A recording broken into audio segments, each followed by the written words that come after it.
My name is Sienna Hart.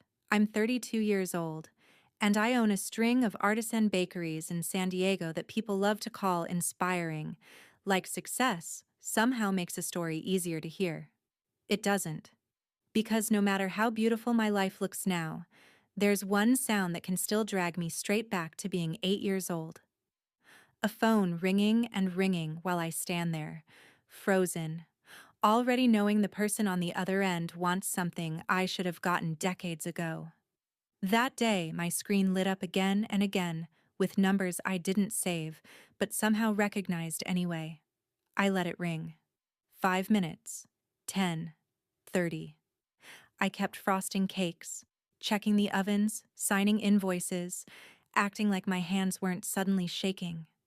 Because the last time I waited for those people, I was a little girl with a tiny suitcase, sitting on a hard plastic chair in a place that smelled like bleach and old blankets, listening to adults promise they would only leave me there for a little while. My mother took my brother. My father took my sister. And I was the one left behind at an orphanage, like I was the extra piece nobody had room to carry. For years, there was nothing. No calls, no letters, no birthday cards, no footsteps coming back for me. Then one interview went viral. One article told the world what I had built with my own 2 hands, and suddenly the silence ended. They all wanted back in. They wanted explanations, forgiveness, maybe even a place at the table they once made sure I never had. But people love redemption stories because they never have to live inside the part where someone chooses to leave you first. Before I tell you who called me that day and why I let the phone ring until the silence started hurting them back, tell me where you're watching from and what time it is there right now. I want to know how far this story reaches before I open the door to the past. Before my family broke apart, we looked normal from the outside. We lived in Tucson, Arizona, in a sun-baked one-story house with a cracked driveway and a lemon tree that never gave enough fruit, but somehow still got watered every weekend. My mother, Marlene, worked at a public elementary school, and my father, Daniel, managed shipping for a warehouse on the edge of town. My older brother, Owen, was the kind of boy adults called easy. He was smart, quiet, good at reading the room. My little sister Chloe was all curls and sticky fingers and questions. And me, I was the one in the middle, old enough to notice things, young enough to still believe love was supposed to be steady. When I think back now, I can still see the version of us that almost made it. Pancakes on Saturday mornings, cheap folding chairs in the backyard while burgers burned on the grill. Movie nights where Chloe fell asleep halfway through, and Owen pretended not to care when I tucked the blanket over both of us. For a while, home felt safe. Not perfect, but safe. Then my father lost his job. He said it was temporary. Then he said the company had restructured. Then he stopped saying much at all. My mother picked up extra hours and the air in the house changed before I even understood why. There were bills on the counter, whispered arguments at first, then full-volume fights that leaked under doors and down hallways. You can always tell when adults are lying about things being fine. They smile too fast. They ask too many questions about school. They avoid your eyes. My father started sleeping on the couch some nights. My mother stopped laughing at things that were supposed to be funny. Owen stayed in his room more. Chloe got clingy. And I became the kid who listened. I listened at the stairs. I listened through walls. I listened because nobody was telling me the truth, and I had a feeling the truth had my name in it. The night I realized how bad it was, I heard my mother say, "We cannot keep living like this." My father fired back. "Then leave." There was silence after that. Not calm silence, the kind that tells you something permanent has just entered the room. A week later, they told us they were separating. They said it gently, like soft voices could make a hard thing smaller. They sat us at the kitchen table and spoke like they were reading from a script they had rehearsed without us. They said it wasn't our fault. They said both of them loved us. They said families can change shape and still be families. Then real life started pushing through the cracks in the speech. Who would stay where? Who would move first? What school districts would work? What was affordable? That was the part they tried not to say in front of us. But kids hear everything that matters most. My mother wanted Owen with her because he was organized and calm and easier to move around with. My father wanted Chloe because she cried for him, and he said she needed stability. Nobody said my name first. Nobody fought for me. Nobody even said, "What about Sienna?" until I had already heard enough to know the answer wouldn't sound like love. Later that night, I stood in the hallway while they argued behind their bedroom door. "You take her," my mother snapped. My father shot back. "I can barely handle one kid right now. She's too emotional." Then my mother said the sentence that lived under my skin for years. She said, "Just for a little while, maybe Hope House can keep her until we get settled." Keep her. Like I was luggage. Like I was a box they needed out of the way until life felt easier. 2 days later, my mother packed my clothes into a small suitcase without folding them properly. My father drove. Nobody called it abandonment. They called it temporary. They called it a few weeks. They called it the best thing for everyone. Hope House sat behind a chain-link fence with a faded sign and a front office that smelled like coffee, paper, and disinfectant. A woman at the desk smiled at me in that careful way adults do when they know something terrible is happening, and they want credit for being gentle about it. My mother knelt in front of me and fixed my collar even though nothing was wrong with it. My father signed papers without looking up. Chloe was in the car. Owen stayed home with my aunt. Nobody wanted the moment to feel real. "We'll come back for you soon," my mother said, "as soon as things settle down." My father finally looked at me and said, "Be good, okay? It'll just be for a little while." I remember staring at both of them, waiting for one face to crack, waiting for one voice to break, waiting for one of them to decide this was insane and take me back to the car. Instead, they stood up. My mother kissed my forehead. My father picked up the pen he almost forgot. Then they walked out. They did not turn around.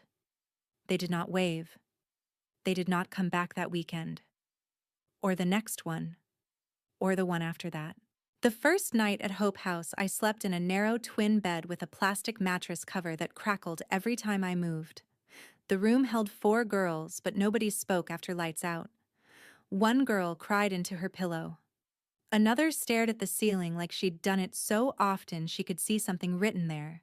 I kept my shoes on because I thought maybe my parents would come late, and I'd need to be ready. That was the kind of child I still was then. Not angry yet, just prepared. The next morning, I sat near the window in the day room because I wanted the best view of the parking lot. I figured if they came, I'd see them first. A white sedan pulled in around noon, and my heart nearly stopped, but it was a volunteer bringing canned goods. After lunch, a caseworker asked if I wanted to make a thank you card for my family for arranging safe care until they got back on their feet. I remember looking at her and thinking, "You don't know them at all." But I was 8 and scared. So I nodded and took the crayons. Every adult around me seemed more comfortable with the version of my story where I had not been left. So for a few days, I tried to live inside that version too. I made the card. I sat by the window. I counted weekends. By the second week, even the staff stopped using the phrase "when your family comes back" and started saying "if there are updates." There is a big difference between those two kinds of sentences. One keeps a child breathing. The other teaches her not to expect air. I learned the routines fast because routines were safer than feelings. Wake up. Make the bed tight. Line up for breakfast. Keep your tray straight. Don't ask too many questions. Don't talk back. Don't cry where the bigger kids can see you. At Hope House, sadness made you a target. Kids who had been there longer could smell fresh hope on you, and they hated it because they knew what came after it. One girl asked me on my 4th day, Did they say they were coming back? I nodded. She shrugged and said, "They always say that." Then she walked away like she'd just handed me a fact, not a blade. I stopped waiting by the window after that, but I still listened for footsteps. I still watched the front door every time it opened. I still believed certain sounds meant rescue. My caseworker, Ms. Bell, wore soft sweaters and spoke in a voice that always sounded like she was trying not to wake a sleeping baby. She asked me about my favorite foods, my school, my birthday, my siblings. She never asked the real question, the one sitting between us every time I saw her. Why didn't they take you? She called my parents. She left messages. She mailed forms. She told me they were working through a lot. I heard later that both of them had moved quickly, my mother into a rental across town with Owen, my father into a friend's place with Chloe until he found work again. In other words, they had managed to figure out life with the two children they wanted to keep. It was only me who had become too complicated. That truth arrived in pieces.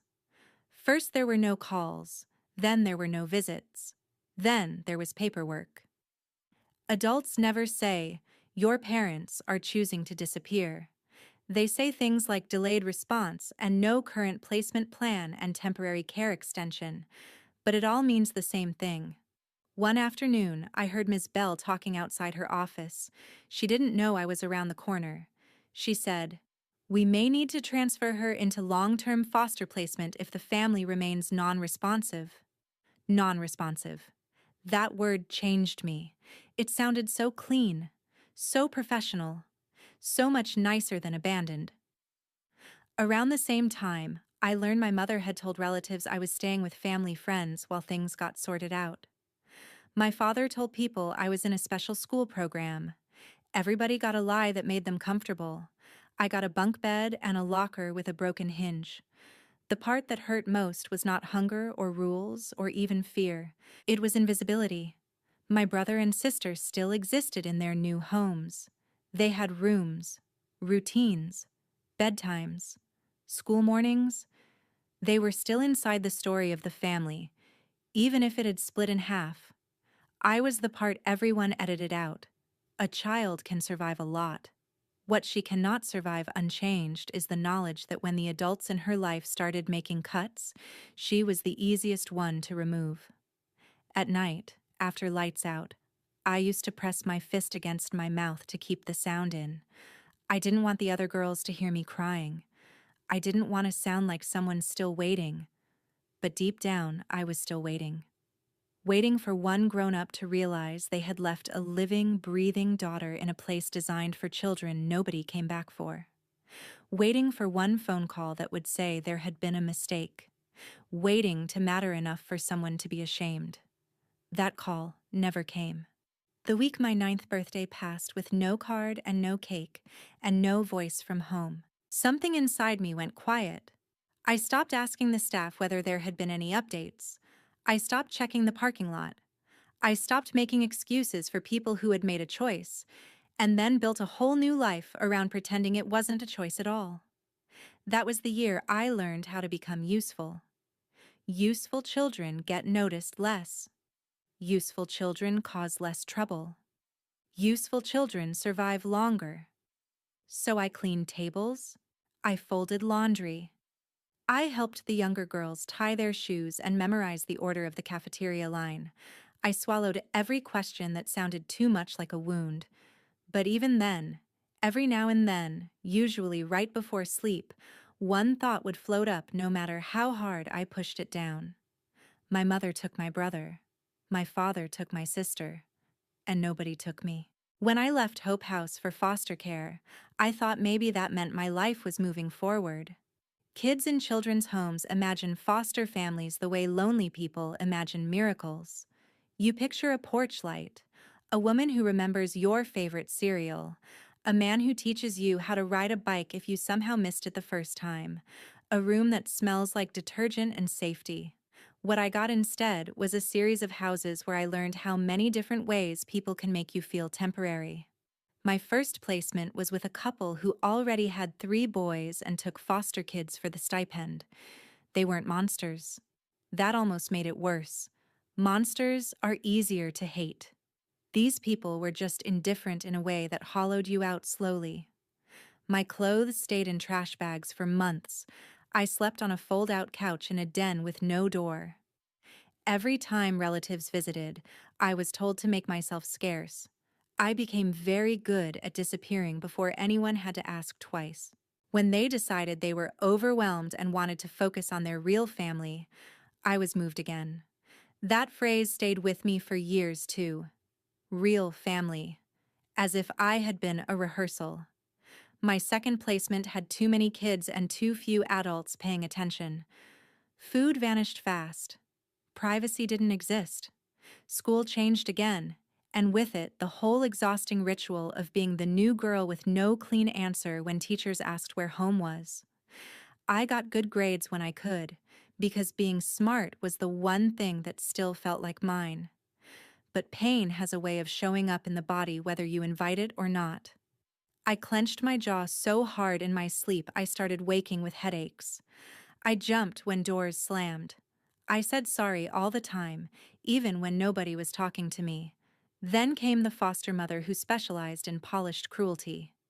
In public, she baked casseroles for church drives and called every child sweetheart. In private, she knew exactly where to press. You should smile more. People don't like girls with that look on their face.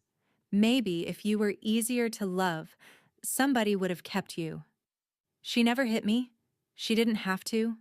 She went after the part of me that still hoped I had been worth staying for. By then I had learned an ugly truth. Once a child has already been abandoned, the world assumes she can absorb a little more damage. Adults read survival as strength. They see a girl who is quiet and functioning and think she's fine, when really she has just gotten excellent at bleeding internally. The thing that saved me did not look heroic at first. It started in a kitchen. One of the houses sent me to help at a church meal program on Saturdays because I was considered responsible, and because free labor always gets renamed character building when you're a foster kid. An older man there ran the baking station. His name was Ramon Ellis, though everyone called him chef even when he wasn't in a restaurant. He had silver at his temples, flour on his shirt half the time, and the kind of steady voice that made instructions feel safe. He showed me how to level flour with the back of a knife, how yeast had to wake up in warm water, not hot, how dough changed when you gave it time instead of force. The first time I pulled a tray of dinner rolls from the oven, I just stared at them. They had risen because of what I did. They had transformed because I had followed every step and stayed patient long enough for the change to happen. That may sound small to someone who grew up with ordinary comfort.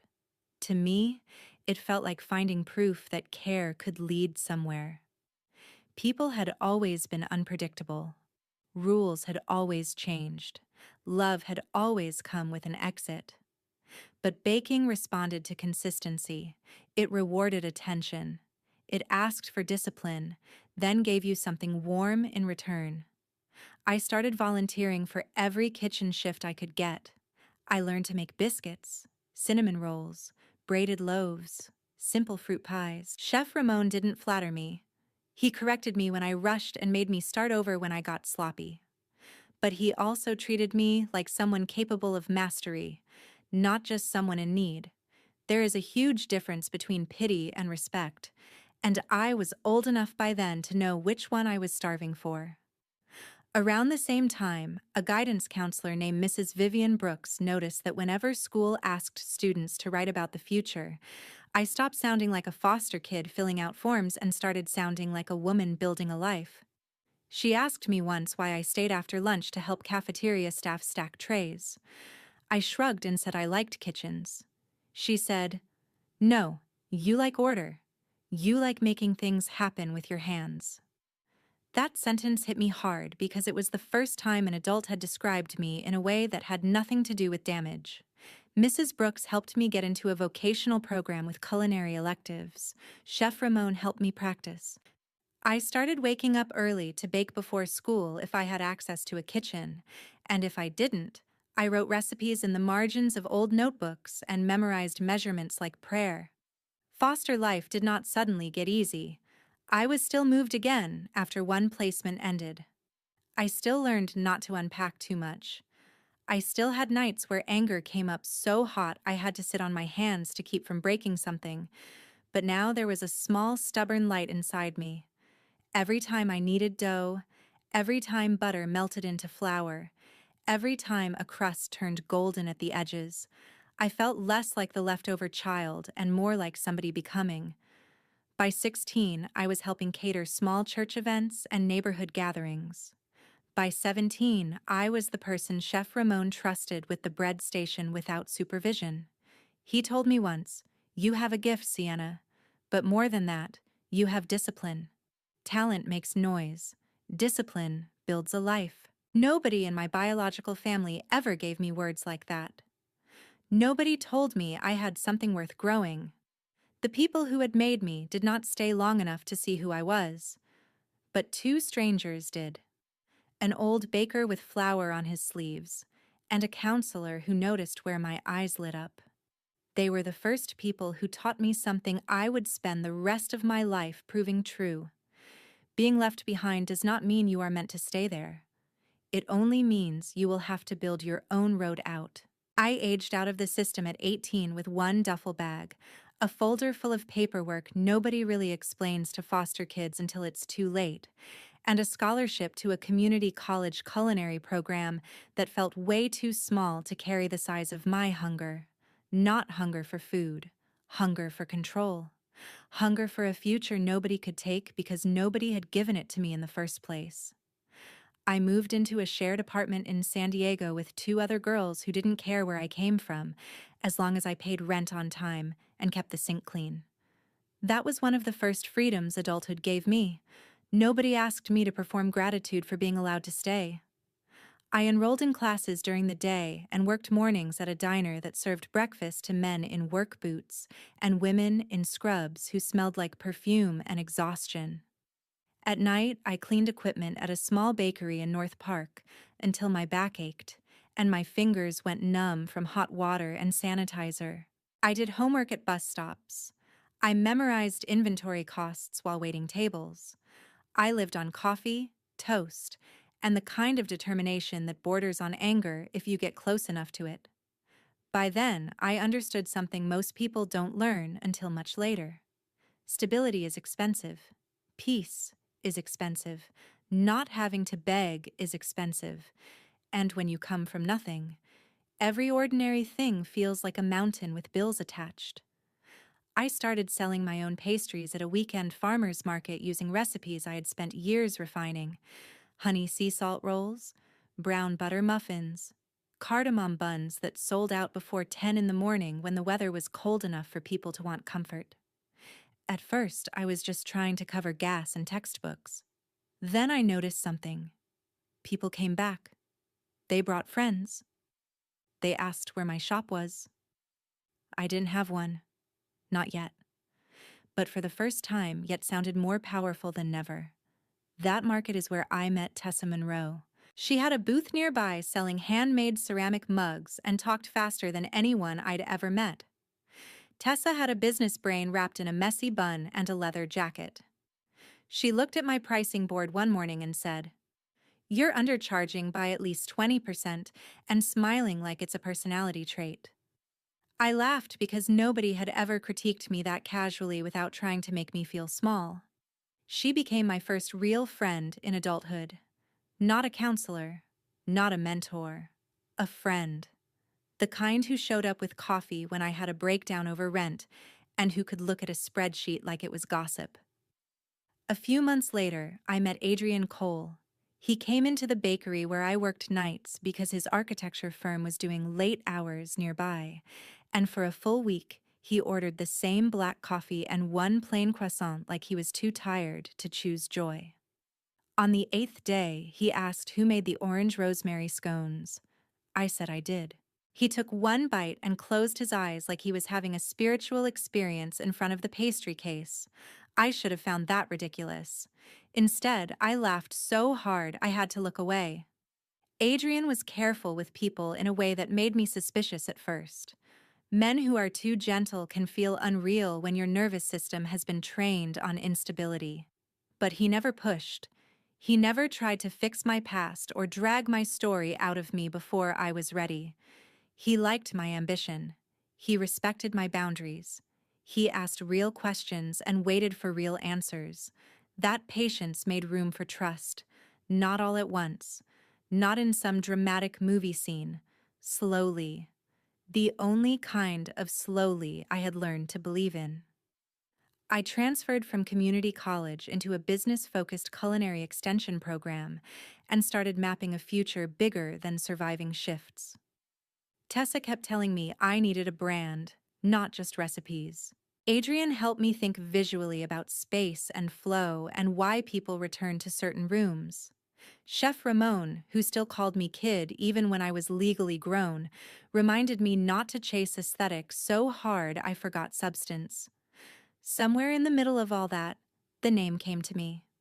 Second Morning. Because some people get one clean beginning, and some of us have to build a second one with our own hands. I started with pop-ups, then private catering for small creative events, then a breakfast window inside a shared food hall that barely fit 2 employees and a mixer, but felt like proof of concept.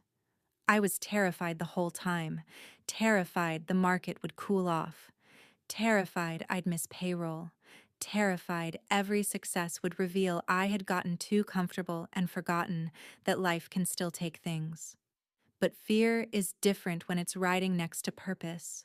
It still talks. It just doesn't get to steer. The morning a local blog wrote that my cardamom buns were the best baked thing to happen to San Diego brunch culture in years, I cried in the dry storage room for 5 full minutes with a bag of flour under one arm like it was a witness. It wasn't really about the blog. It was about the distance between that moment and the girl on the plastic mattress who had once believed she was too inconvenient to keep. I opened my first full store at 27.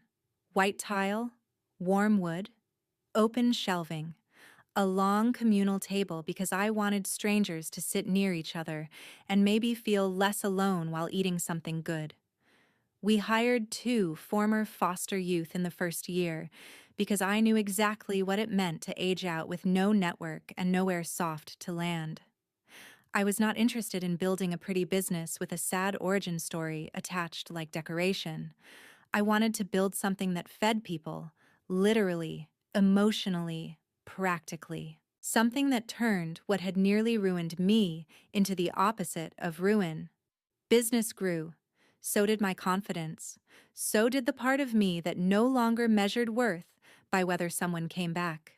And somewhere along the way, without making any announcement about it, I stopped searching for my family. I stopped typing names into social media. Stopped imagining accidental reunions in grocery store aisles. Stopped wondering if maybe they had suffered enough to earn their way back into the story. I had too much to do. Too much to protect.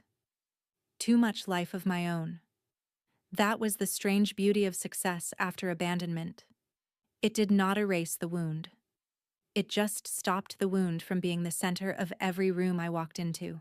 By 32, Second Morning had grown from one narrow breakfast window into 8 locations across San Diego County, each one built around the same idea that had saved me years earlier in somebody else's kitchen. Consistency, warmth, dignity, good bread, real coffee. A room where nobody had to earn the right to stay seated. Newspapers loved my story once it became polished enough for print. Local anchors called me resilient. Lifestyle magazines called me self-made.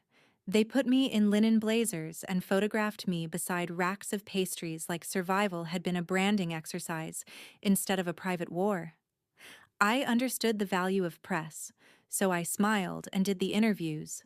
But every time someone said orphan turned entrepreneur, I had to resist the urge to ask whether they wanted the version with the nice lighting or the one with the hunger and panic attacks and years of being treated like temporary furniture. Still, The coverage helped, so I used it. We launched a paid apprenticeship program for young adults aging out of foster care. We partnered with a housing nonprofit. We started offering free budgeting workshops once a month out of our flagship location because nobody teaches kids in the system what adulthood actually costs until the rent is due. Tessa ran operations like a field general in gold hoops. Adrian eventually designed my third and fourth stores, then kept designing the next ones because apparently mixing romance with commercial build-out is sustainable if both people know how to argue without making the room unsafe. My life was not perfect, but it was mine in a way that still moved me sometimes. I had a home with plants I kept alive on purpose. I had a partner who knew when to hold me and when to leave me alone. I had people who called not because they needed something, but because they wanted to know how my day had been. I had built a life sturdy enough that my past no longer felt like a trapdoor under every good thing. Then I agreed to do a television interview. It was a local feature at first, just a human interest segment about small business growth and community impact. But the anchor asked one unexpected question near the end. She said, "You talk a lot about creating a second chance for other young people. Where does that come from for you personally?" And maybe I was tired. Maybe I was ready. Maybe some part of me wanted the truth to exist somewhere outside my own body for once. So I told it. Not every brutal detail, but enough. I said I had been left in a children's home at 8. I said I spent my childhood moving through the foster system. I said the work I do now is built on the kind of support I wish somebody had fought to give me earlier. The clip went online that evening. Then a bigger account reposted it. Then a newspaper picked it up and wrote a longer piece with old photos, business numbers, and a headline about what I had built after being abandoned by both parents. That word finally appeared in print. Abandoned. I stared at it for a long time on my phone and felt no shame. Only clarity. 3 days later, the calls started. The first one came while I was reviewing payroll in the back office. Unknown number. I ignored it. Then another. Then another. By lunchtime, there were 6 missed calls and a voicemail from a voice I had not heard in over 20 years and still recognized instantly because trauma stores sound in places logic can't reach. It was Owen.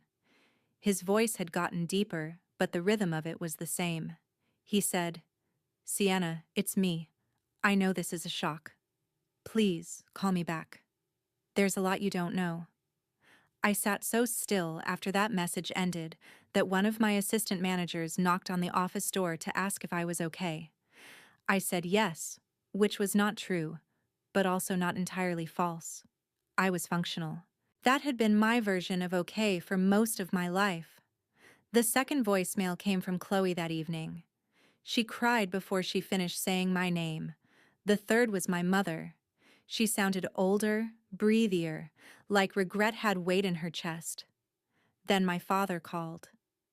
Then Owen again. Then my mother again. Then texts started arriving, each one trying a different tone. "We need to talk. Please, just hear us out. There's so much you were never told. We've been looking for you. Your father is sick. Your mother is beside herself. Chloe wants to see you. Owen says he never stopped thinking about you." I let every call ring out. 5 minutes, 10, 30. Just like that first day in my office when my hands shook over a tray of invoices and I understood, with awful precision, what was happening. They had seen me. Not the child they left. The woman I became without them. The businesses. The articles. The photos. The version of me that looked valuable. People always ask whether success is the best revenge. I think that depends on what kind of success you mean. If success means being so visibly okay that the people who broke you suddenly want access again, then yes, it has a cruel little edge to it. Because the truth is, Their silence had lasted until my life became something they could point at, lean on, or possibly benefit from. And I knew enough about human timing by then to understand that timing is often motive wearing a polite coat. I did not call them back right away. I listened to the voicemails twice, then forwarded the numbers to Tessa, who has the instincts of a private investigator trapped inside a businesswoman's body. She didn't do anything illegal. She just knew how to look at public records, social media, local news archives, and the internet footprints people leave when their lives stop holding together neatly.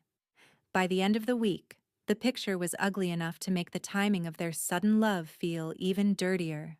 My mother, Marlene, had remarried years after the divorce, then divorced again 18 months earlier.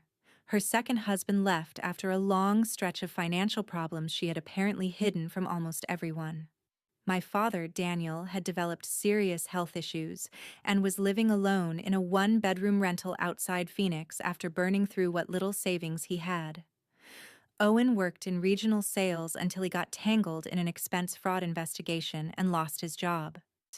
Chloe, according to Tessa, had been on and off with both parents for years and had at some point learned enough of the truth about me to pull back hard.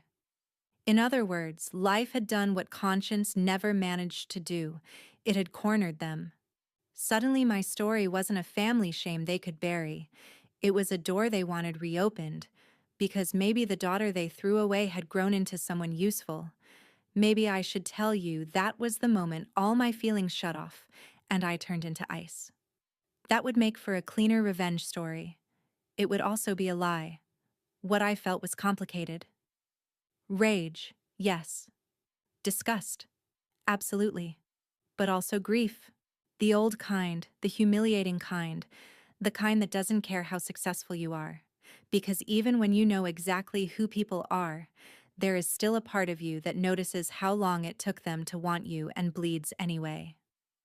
I finally agreed to meet them on one condition: not at anybody's house, not in Arizona, not over some sentimental family meal where they could act like memory was the same thing as repair. I told them to come to San Diego and meet me after closing hours at my flagship store. Neutral ground, except it wasn't neutral at all. It was my ground, my ovens, my staff gone home, my table, my rules. They arrived together on a Tuesday evening just after 7.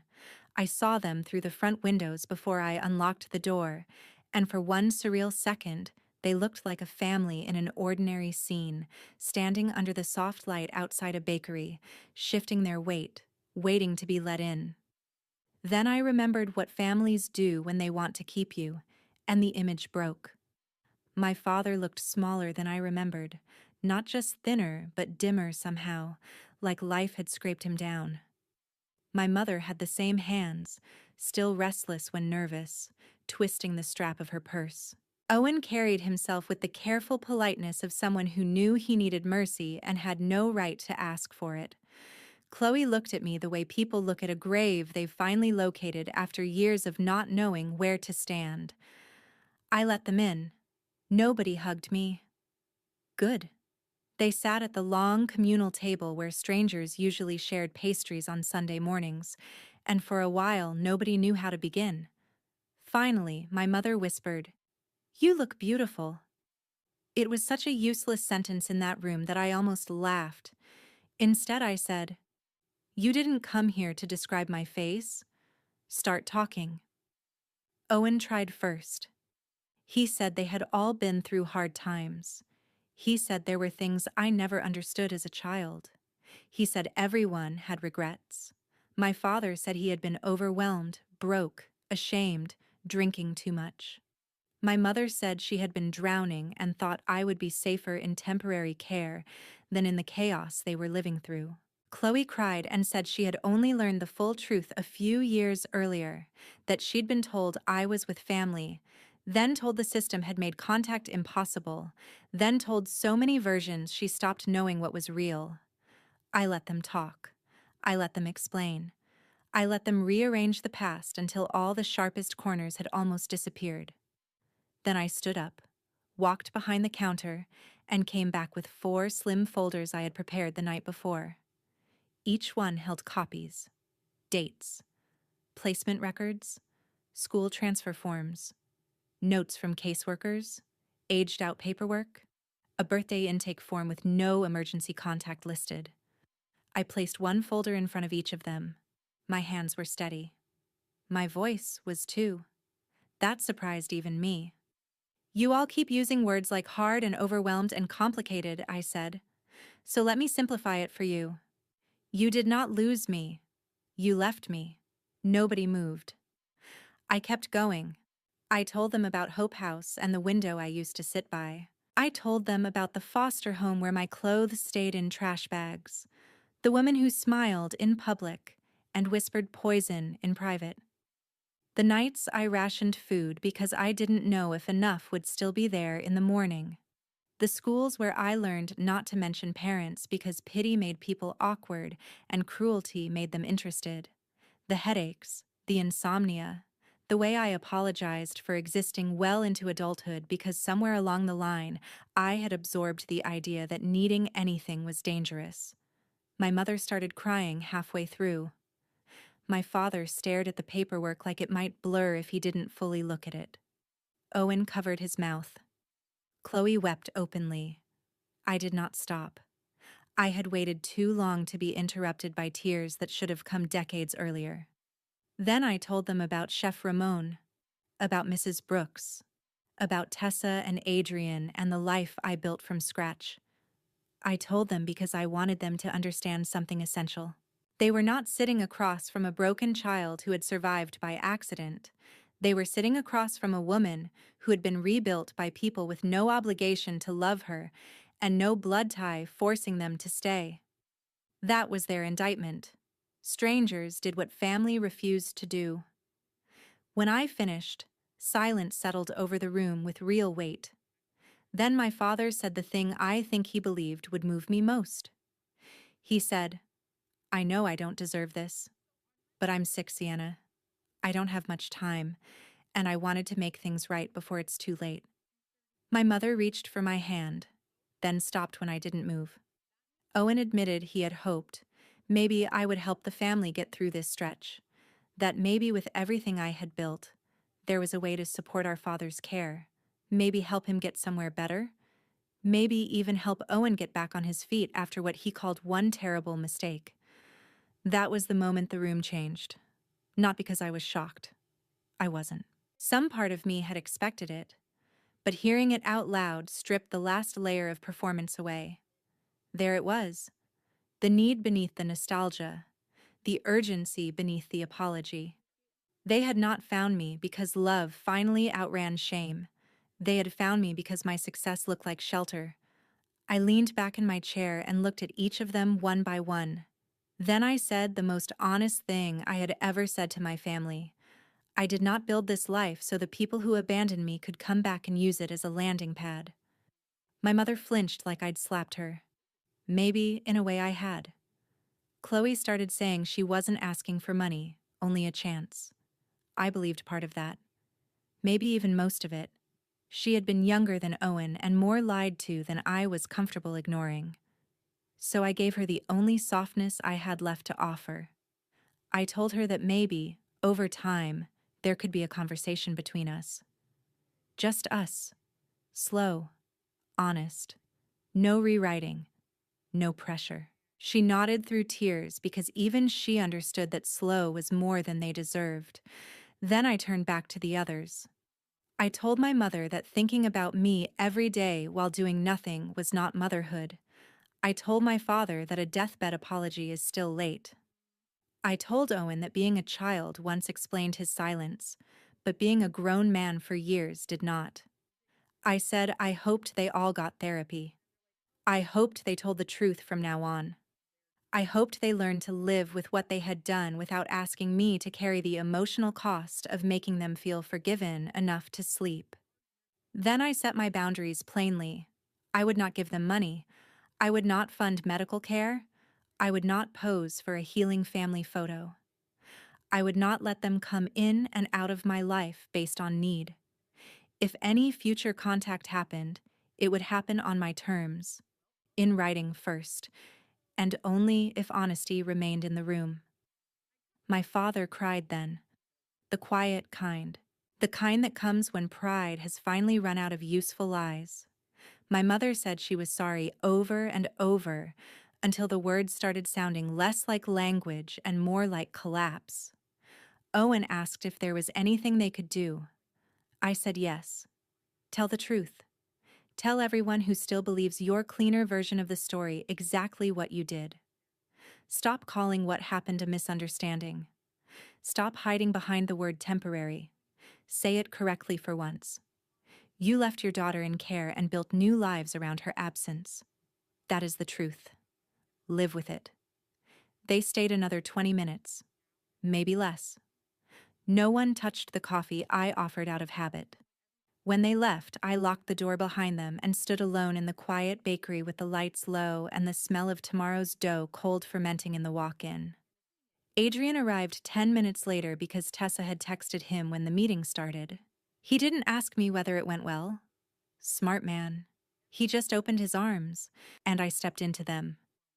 I wish I could tell you that was the end. It wasn't. Endings like that are never one clean cut.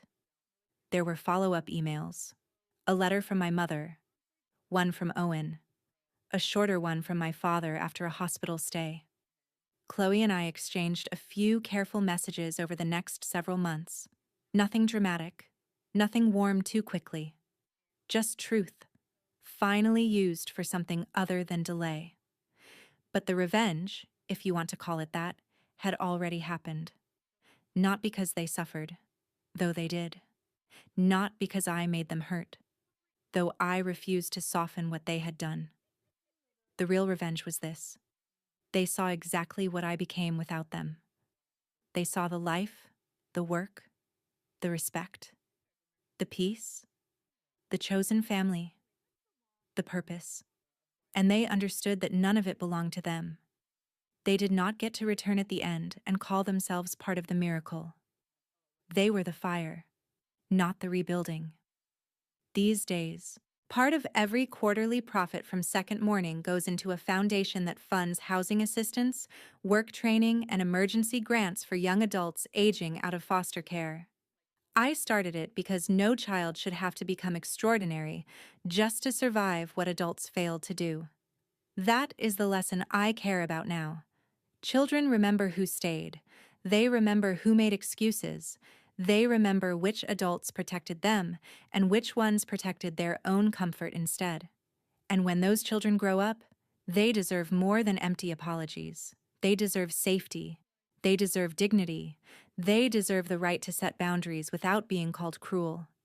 I have forgiven some things, mostly so I would not have to keep drinking poison every time I remembered their names. But forgiveness is not access. Understanding is not reunion. Compassion is not a key to my front door. The little girl they left behind still lives somewhere inside me. I don't silence her anymore. I don't tell her to move on faster for other people's convenience. I listen to her. I protect her. I built a life big enough that she never has to sit by another window waiting for footsteps that won't come. And if there is one truth I hope somebody hearing this carries with them, it is this. Family is not proven by blood. Family is proven by who stays when staying is hard.